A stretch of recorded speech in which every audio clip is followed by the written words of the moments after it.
Dernière caractéristique concernant l'Église. L'Église est un témoin.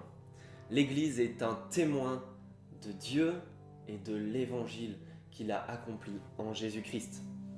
On a vu la dernière fois, à partir d'Éphésiens 4, qu'il y avait deux images employées pour décrire l'Église. Celle du corps, qui est habité de l'esprit même de Dieu, et celle de l'habitation, le bâtiment, la maison, qui est l'habitation de Dieu lui-même par son esprit.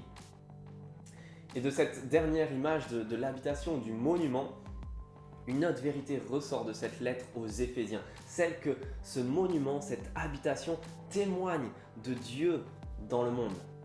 Au chapitre 3 d'Éphésiens, on lit au verset 10 « Ainsi les dominations et les autorités dans les lieux célestes, il parle des anges, connaissent maintenant par le moyen de l'Église la sagesse infiniment variée de Dieu, conformément au plan éternel qu'il a accompli en Jésus-Christ, notre Seigneur. » Les anges voient l'Église, sont en train de voir l'Église et disent « Waouh, waouh !» Ils voient le plan de Dieu de racheter des hommes et des femmes rebelles, de les sauver en Jésus-Christ par l'Évangile, de les réconcilier avec Dieu, d'en faire cette communauté qu'on a vue aimante, unie, qui vit l'Évangile.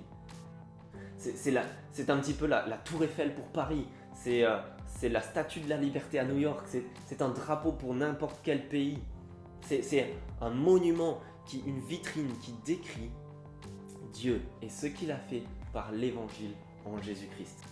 Alors cela doit nous encourager profondément à refléter ce Dieu, à être ce témoin merveilleux de Dieu et du plan qu'il a accompli en Jésus-Christ par l'Évangile.